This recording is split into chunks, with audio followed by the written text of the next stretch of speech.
So, Cece, do you want to start off with a story about ants? Sure. On a hot day of summer, an ant was searching for some water. After walking around for some time, she came near the river.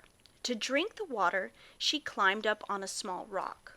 While trying to drink the water, she slipped and fell into the river. There was a dove sitting on a branch of a tree who saw an ant falling into the river. The dove quickly plucked a leaf and dropped it into the river near the struggling ant. The ant moved towards the leaf and climbed up onto it. Soon the leaf drifted to dry ground, and the ant jumped down. She looked up to the tree and thanked the dove. Later, the same day, a bird catcher nearby was about to throw his net over the dove, hoping to trap it. An ant saw him and guessed what he was about to do. The dove was resting, and he had no idea about the bird catcher. The ant quickly bit him on the foot. Feeling the pain, the bird catcher dropped his net and let out a light scream. The dove noticed it and quickly flew away. Welcome to the universe in a seashell, the podcast dedicated to science, life, and girl power. I'm Carabartek, and I'm your host. I'm a PhD, an author, and I want to make this world a more equal and opportune place, one girl at a time.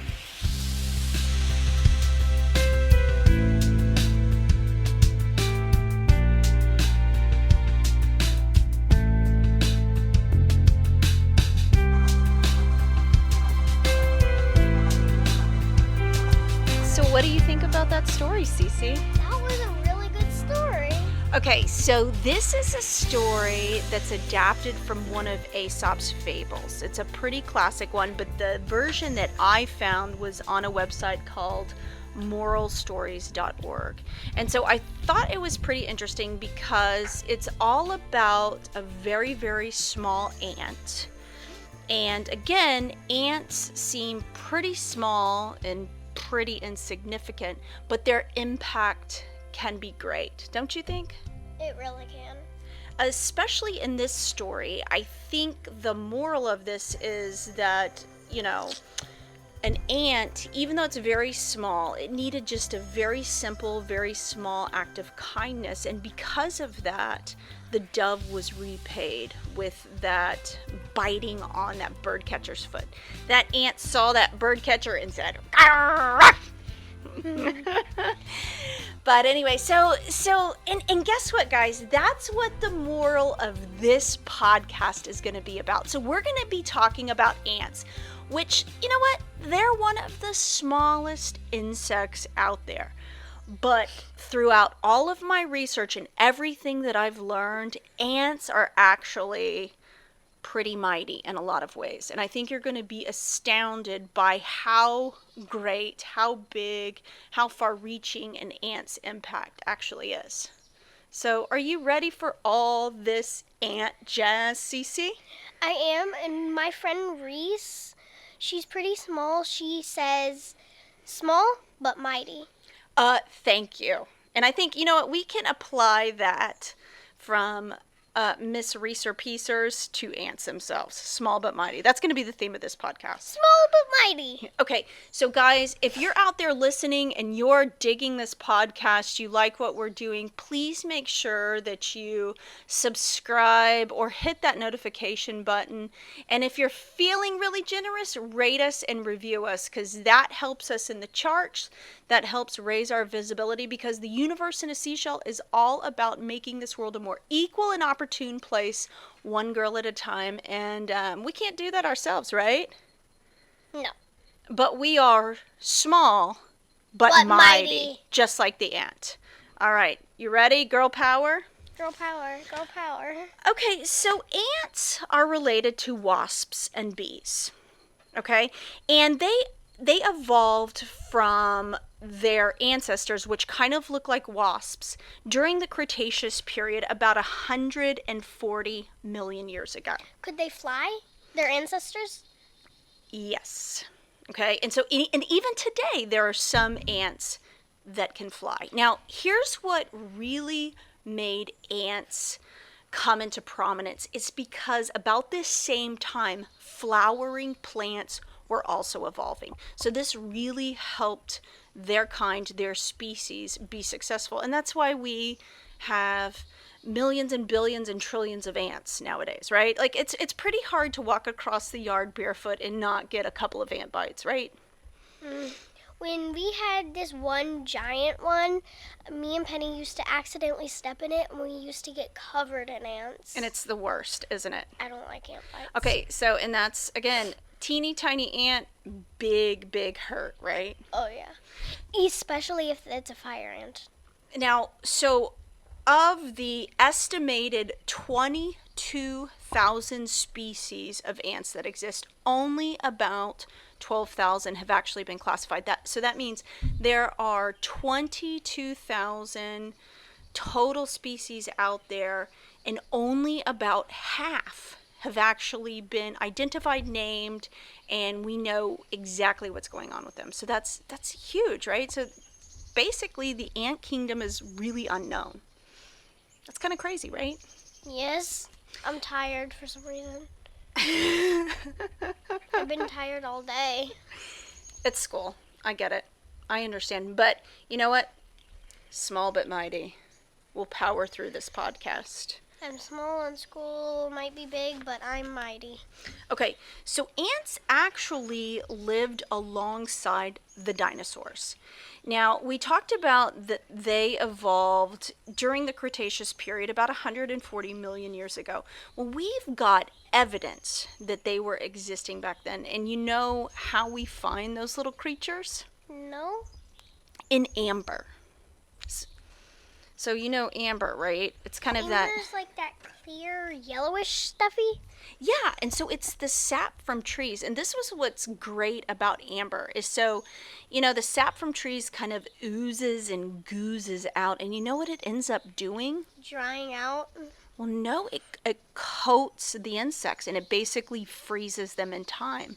So amber has actually given us a ton of information about insects that lived a long time ago. So it's kind of like ice, but it never melts? I guess, except it's a rock. Yeah. But yeah, amber basically totally changes its structure. It's kind of like a dried up, you know, sap, and it turns into a rock over time. So if you've seen Jurassic Park, you know that scientists have, you know, always been fascinated with the insects that exist in there. And they even talked about drilling these teeny tiny holes in there and sampling the blood and the tissue from these insects. Now in Jurassic Park, what they said that they did is they got the blood from dinosaurs and they created more, right? Mm-hmm. But for our purposes, Amber told us a lot about our super old ants that lived about 140 million years ago. In Jurassic Park, they said they got mosquitoes instead of ants. Yeah. But we're talking about ants. So, but here's the deal. Ants have colonized almost every landmass on Earth, okay? Now that's pretty impressive. So if you think about how diverse Earth is, so we've got places that are super hot, kind of like Texas, right? But there are places that are even hotter than Texas, like the Sahara Desert, the Gobi Desert, and there's even a place out in California that's called Death Valley, which I think that they've had temperatures that go up as high as like 130 degrees Fahrenheit. So basically you'd be like a little cooked chicken. Yeah. And we also have very cold places. Like Antarctica? Right. Tundra.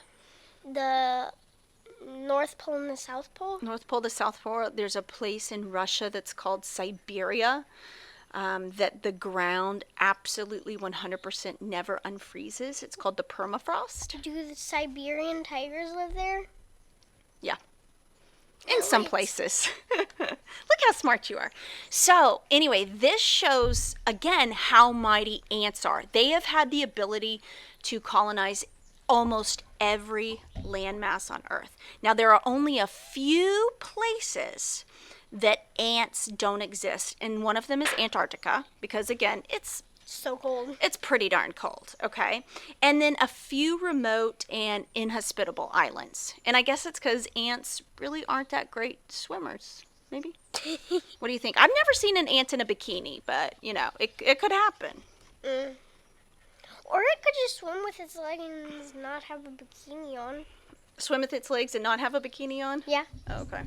I just thought that everything needed a bikini. So, but I'm gonna drop another statistic on you that again shows that ants are small but mighty. Ants form between 15 and 25% of the animal biomass on all of Earth. Okay? So, now, and that's kind of like a big way of saying that ants basically, their entire, like if we were to weigh them, All of them, get them all from the different like places? if we okay, let's say we had a huge scale, okay, and we weighed everything that lived on Earth on one scale, okay, and then Ants on the other? no, ants are on that scale, okay, and so we figure out how much everything weighs, and then we put ants on the scale by themselves. They basically weigh 25 or a quarter, 1/4, however you want to say it, of everything that exists on Earth. So a teeny, itsy bitsy ant comprises between 15 and 25% of the total mass of everything that lives on Earth. Can you? OMG. So what do you think that tells you about how many ants there truly are? 2,000 million? Keep going. 2,000 million, a gazillion, and a bazillion, and a jadillion, and a blah. I think you're getting closer. Now, here's the deal. Their success, their ability to have so many ants on Earth is attributed to the fact that they have a very complex social structure. And in fact, their social structure, their ability to communicate, their ability to organize has been compared to human civilization. Okay, so let's talk about like what humans do to be successful on Earth. So, okay, we're hungry, right? You go to the store and buy some food. Right. But how does it get there? By farms. Yeah, okay, so we've got people that are farming it. But even before that, we've got people that are developing the seed. We've got people who take the food out of from the farmer, wherever that it might be, and they send it to the grocery stores. Or maybe they use it as ingredients in different things, like a Twinkie, or fruit by the foot, or popcorn, whatever that it might be. We have people on Earth that have specific tasks, specific jobs that make our world go round, right? So food doesn't just happen because one person gets it, right? We've got hundreds and thousands and millions of people who have very specific tasks that get things done, okay? Just think about the way that you get to soccer. It's because mom is driving you and mom washes your clothes, and then your friends, they bring snacks, right? And then you have coaches that coach you. Well, the same thing happens with ants. They all have specific jobs. They all know what they're supposed to do, and they can coordinate and accomplish more tasks. Because if it's just one person, you can't do that much, right? You got to have a lot of people. You've got to have a teamwork. One person traveling all over the place. How can they do that? You're going to get super tired, right? They're going to be... Okay. So, here's the deal. Now, we talked about how many ants there are, like how big their biomass is, okay? But I don't think that I spoke specifics about the numbers. If you were to divide all of the ants on Earth and give them all to a single person. So what is our world population at? Like 7.5 billion, something like that? I don't know. It's between 7 and 7.5 billion. Okay. Every person on Earth, if we were to divide all of the ants evenly and they were all to get their own ant farm, we could all have 1.5 million ants apiece. 1.5 million? Yeah. Okay. And again, this is because they have the ability to organize. They're successful in their organization, their civilization, and they've had the ability to really spread over all of the earth. Okay, here's another statistic. A single acre of Amazon rainforest is estimated to have 3.5 million ants in just a single acre. That's pretty cool. Okay. So let's talk about how ants, who are small but mighty. Yep, small but mighty. Okay, let's talk specifics on how exactly they organize and how they have been one of the most successful insects to ever live on Earth. Okay, so we talked about them having a division of labor and complex communication, right? So each one of these ants have roles. Now, depending on the species, it really is going to it's going to matter what kind of role that they have. Okay, so each species has their different roles, but in general, I gathered up a basic compilation of what kind of roles there are. Okay, so at the top there's a queen. Okay, Queen. Yeah, and when we talked about bees, we knew the queen was the person that, laid the eggs and basically directed all of the workers and the drones and all of that kind of good stuff, right? The bees who work in the honeycomb, that's all the queen's babies. So. Right. Now, but for ants, it's pretty similar. But there's a queen who essentially heads up everything, also lays eggs. But there are also female ants that lay eggs as well. Okay, so since they are so prolific, or they reproduce at such a very, very high rate, because you can't get billions and majillions and trillions and quadrillions and gagazillions of ants out there on Earth by only one ant laying an egg in a colony, right? Okay, so they've also got other females. Now, they also have worker ants, okay? And I bet you've seen these guys before, right? Oh, yeah. They're marching all over the place. Hut, 2, 3, 4. Hut, 2, 3, 4. And they're kind of carrying a lot of crazy stuff. Like, I've seen them carrying things that look like it weighs way more than they do, right? Like pieces of leaves, the petals of flowers, big pieces of food. I see him carrying like big chunks of crumbs. Have you? Yes. Have you ever seen him carrying an entire Oreo cookie? No. That would be pretty cool. Be cool if you did. Okay. There's also another type of role that's called a drone. Okay, and a drone is essentially a pre-programmed ant. So they have a very specific task. So for example, they might be building a mound, or they might be drilling tunnels, or they might be moving eggs. But they're a little bit different than worker ants. Worker ants have a very specific task, generally around gathering food. Okay. And then there are also another role that's pretty unique that bees don't have, which is called soldiers. Soldiers? Okay, so what do you think a soldier ant would do? Or a soldier role for an ant would be? Protect the mound? Yeah, kind of, sort of. So let me read you this little excerpt that I found. Okay, in certain ant species, soldier ants have modified heads shaped to match the nest entrance, okay? They block access to the nest by sitting just inside the entrance with their heads functioning like a cork in a bottle to keep intruders at bay. When a worker ant returns to the nest, it touches the soldier ant's head to let the guard know it belongs to the colony. That's pretty cool. It's pretty complex because, especially, I think it's pretty easy for us to go, man, ants' brains are totally smaller than ours. They can't be that smart. I could just totally squash them. But this is some very advanced thinking, very advanced behavior, right? Wow. I can't believe they act like corks. Yeah, it's pretty crazy. And they use their little heads.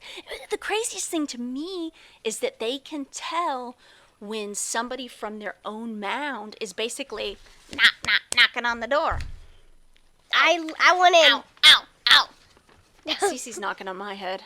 Fortunately, that's the hardest part on me, so you Liz. My nose is the hardest part on me. Yes, Cece's fallen many times on her little nose. Okay, now here's another thing. Some ants will actually enslave other ants. What does that mean? Okay. Quite a few ant species take captives from other ant species, forcing them to do chores for their own colonies. Honeypot ants even enslave ants of the same species, taking individuals from foreign colonies to do their bidding. Okay. Oh my. Now let's think back to like Egyptian times, for example. Okay, in Egypt, from what we know from historical records and from archaeologists, the Egyptian royalty and all of the people who were ruling at the time, they actually used slaves to do things like build the pyramids. Okay, so ants are using that same behavior to get their work done. Are they secretly Egyptians? I don't think so. I haven't seen any ant pyramids, but I have seen some pretty large mounds. Oh yeah, they get super tall. Pelagiorous queens, also known as Amazon ants, raid the colonies of unsuspecting Formica ants. The Amazon queen finds and kills the Formica queen, then enslaves the Formica workers. The slave workers help the usurping queen rear her own brood. While her pelagiorous offspring reach adulthood, their sole purpose is to raid other Formica colonies and bring back their pupae, their little bitty babies, ensuring a steady supply of slave workers. What do you think about that? That's weird. Yeah, this is pretty advanced thinking for an ant that's so teeny tiny and has such a little teeny tiny brain. Now, here's another interesting role that ants have. Scout ants, okay? They will actually lay out scent trails to guide other ants in their colony to food, okay? By following pheromone trails. Now, pheromone is a special type of hormone that gives a signal. Do they pee? No, it's just a little gland. It's Okay. actually not pee. It's actually like a little gland that gives off some scent, okay? By following pheromone trails laid by scout ants from their colony, foraging ants can gather and store food more efficiently. A scout ant first leaves the nest in search of food, wandering somewhat randomly until it discovers something edible. Let's say like a discarded Oreo cookie or maybe a giant hamburger. Okay? Then it consumes some of the food and returns to the nest in a direct line. Okay? So it remembers, okay, my nest, my ant bed is right over here, and it goes in a direct line. Okay? And it seems that scout ants can observe and recall visual cues that enable them to navigate quickly back to the nest. Along the return route, the scout ants leave a trail of pheromones, again, that smelling hormone, okay, that's giving people a signal, giving the other ants a signal, which are special scents they secrete that guide their nestmates to the food. The foraging ants then follow the path designated by the scout ant, each one adding more scent to the trail to reinforce it for others. Worker ants continue walking back and forth along the trail until the food source is depleted. Now, This is something that I've totally noticed with ants. They always walk in a very in the, like the same line, right? And it's very straight. It never goes like it's It never takes a twist or turn if your foot's there. right. So this is exactly why, because those scout ants are foraging. They're foraging the path and making sure that their buddies are going to know exactly where to go. Okay. Now, here's something, I don't know if you know this, but ants are like super crazy strong. How can they lift a leaf? Okay, they can lift objects that are 50 times their own body weight. Oh my. 50. I can't even lift a 50-pound weight. No, 50 times. So, okay, here's the equivalent.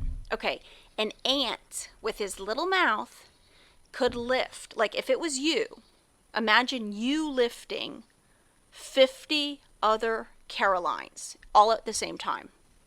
Oh my gosh. Yeah, pretty crazy, right? Relative to their size, their muscles are thicker than those of larger animals, even humans. And this ratio enables them to produce more force and carry very big objects. Okay, here is what I found in my research. It said if you had the muscles, the same size of muscles in proportion to that of ants, you would be able to lift a Hyundai car over your head. What's a Hyundai car? It's a type of car. Okay. It's like a smaller car. It's not like as big as a truck or an SUV, but it's pretty darn big. I wish I could lift our Toyota. That would be cool. You wish you could do what? Lift our Toyota. Well, if you were an ant, you could. Okay. Now, here's another super amazing ability that ants have. They actually form beneficial or symbiotic relationships with plants. Okay? So there are plants that grow and they naturally have hollows, like little places that ants can take a rest or they can feed from. Okay? And so what scientists are saying is that ants have actually trained these plants over time to have these little nesting places. These cavities may be hollow thorn stems or even parts of the leaf. Okay? The ants live in these little hollowed out areas and they feed on the sugary secretions of plants. Okay? Or the sap that comes out of it. Like the glucose? That's what I've heard it's called. Glucose, yeah. It could be. It could be a glucose or whatever that it might be. So anyways, but ants have trained these plants over time. It's like training a dog. Yeah, except it's a plant. And so they actually grow and change their structure based upon what an ant needs. That's pretty cool. Now, ants also will herd insects of other species. Like ladybugs? Okay, ants will do just about anything to get sap-sucking insects. Okay, and this is something I had no idea because they love the fact that these insects are already filled with all of that good sugary juice from plants. Okay, so they will herd aphids, okay, carrying the soft-bodied pests from plant to plant. So it's basically how people will herd like a cow, like a herd of cows, or a bunch of sheep, or maybe goats. They will actually herd aphids, okay? So we've got ants that are laying scent trails. They're enslaving other ants to do their bidding, but they're also using other insects to get their benefit, okay? So that's pretty interesting. Leafhoppers actually take advantage of this nurturing tendency in ants and leave their young to be raised by ants. Huh. Oh. This allows the leafhoppers to raise another brood. Okay, so they'll actually get the ants to raise their babies, and they'll go out and have another little set of babies. Some pretty interesting stuff happening in the insect world. So, like, it's their babysitter? Yeah, ants are a babysitter. Small but mighty. Small but mighty. Now, here's another thing. So we talked about how ants have these complex social structures. We've got a queen, we've got drones, we've got scout ants, we've got soldiers. But did you know that they farm?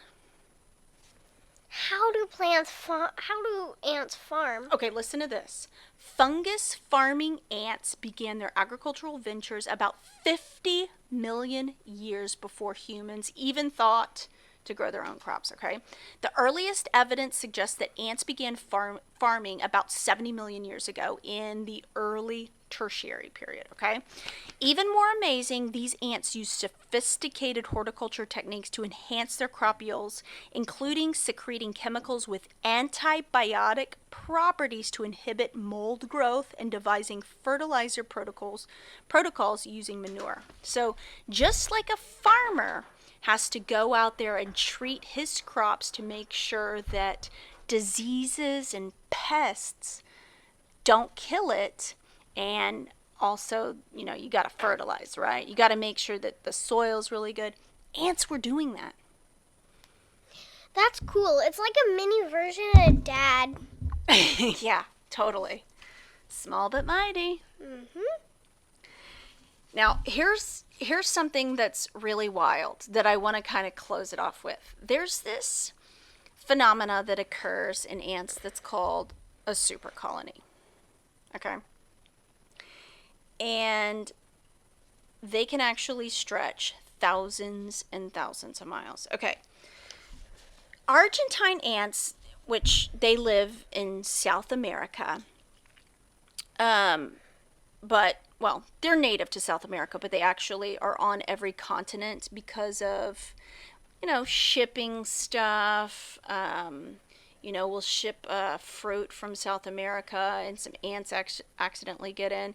It happens with the way that we have such a global economy. Sometimes insects take trips on cargo ships, okay? And they get on different continents. Now,